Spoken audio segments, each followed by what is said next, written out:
Susan's fingers brushed dusty china, that chipped sunflower mug, lost behind spice jars. 50 years old, sweating through another Sydney summer night, she'd forgotten its origin, a beach barbecue where someone joked dandelions were weeds. Now, staring wilted grocery store roses, she craved roots. Vibes shifted when a flyer fluttered under her kettle. Herbal Remedies Workshop, St. Peter's Town Hall. Menopause had stolen sleep, not her grit. That mug would hold something bitter, bright, and entirely her own. Susan's fingers brushed dusty china, that chipped sunflower mug, a relic from her 20s when she'd carted it to Byron Bay music festivals, sloshing with cheap wine.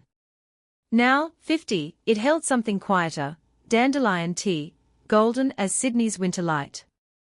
Menopause had ambushed her like a rogue wave Bondi, leaving her knees stiff and moods swinging faster than a kookaburra's laugh. Her deepest fear wasn't hot flashes or forgetfulness, it was becoming invisible, fading like a gum leaf into background of her own life. Society had a way of treating women her age like yesterday's pavlova, sweet but stale. Still, she'd signed up for that herbal workshop community center, more out of spite than hope. First sip was bitter. Second, earthy. By third, warmth unspooled down her spine, loosening knots she'd carried since her last beach barbecue, where she'd spilled turmeric dip on white linen and laughed instead of cringed.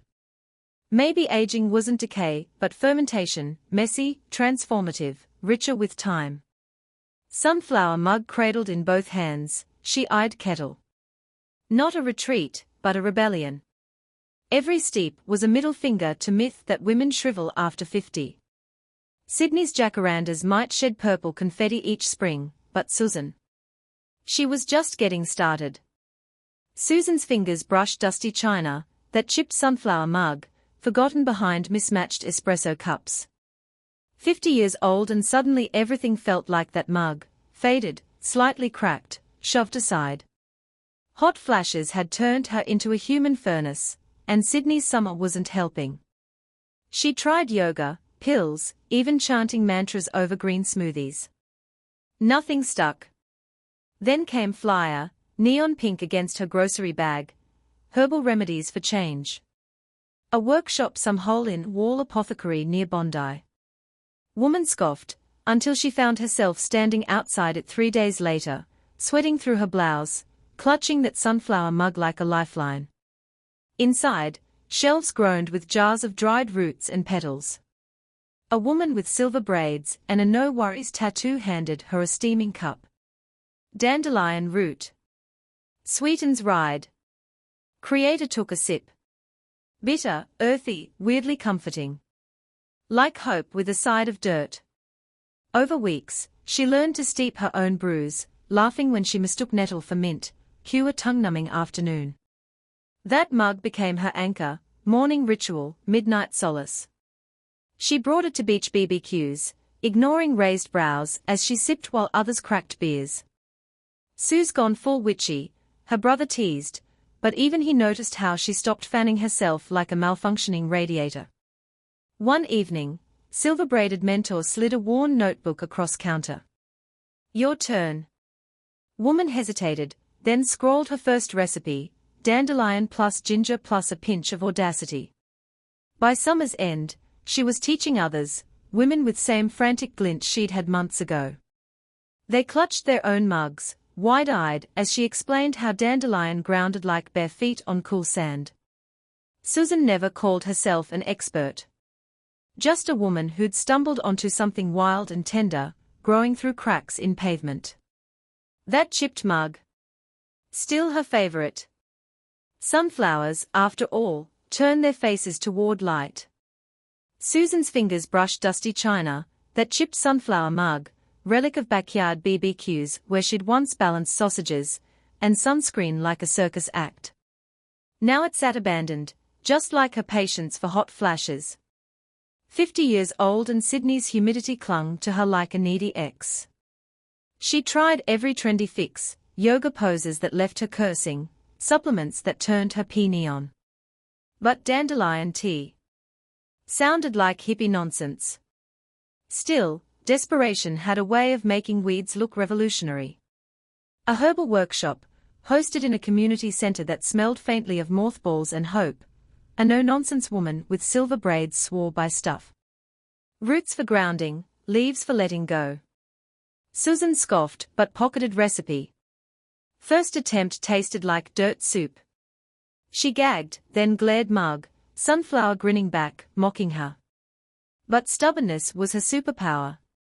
She tweaked ratios, added a squeeze of lemon, stubbornly sipped while sweat pooled under her collar. Weeks in, something shifted. Mornings felt less like wrestling a gremlin. Sleep came easier, though her dreams got weirdly vivid, thanks, menopause.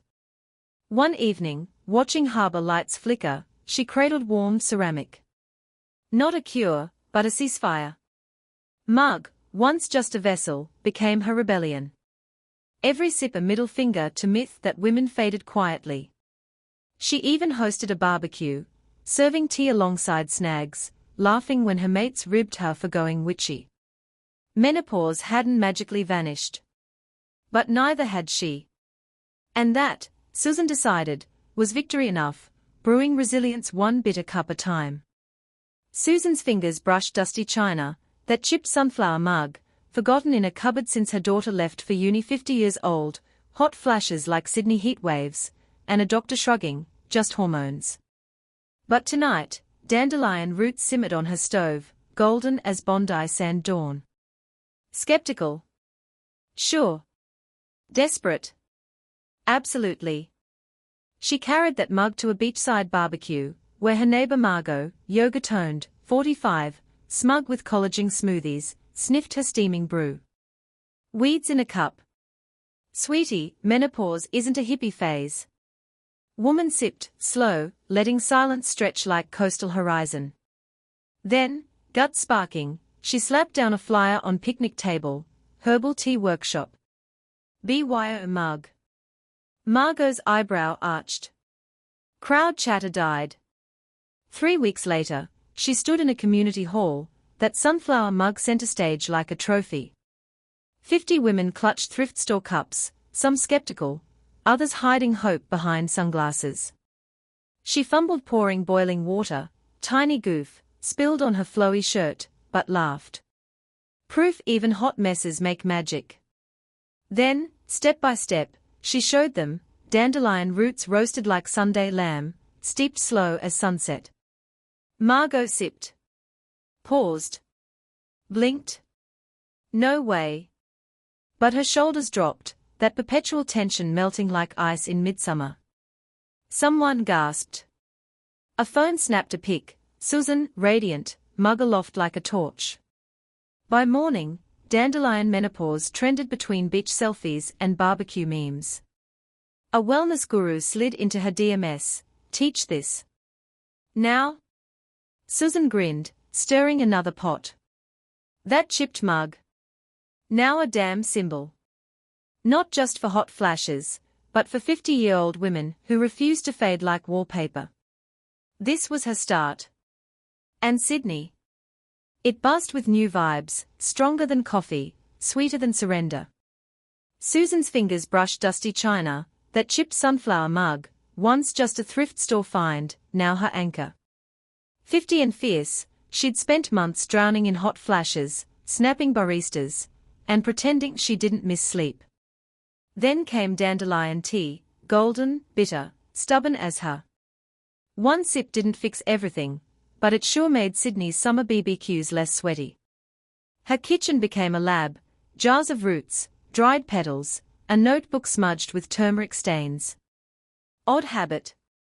She whispered gratitude to weeds before brewing. Vibes shifted. Friends noticed. Soon, her balcony hosted a ragtag sisterhood of women clutching mugs, swapping stories under fairy lights. Menopause wasn't a punchline or a tragedy, just another wild season, like jacarandas shedding purple on their shoes. When a local cafe offered her a herbal tea workshop, Susan hesitated.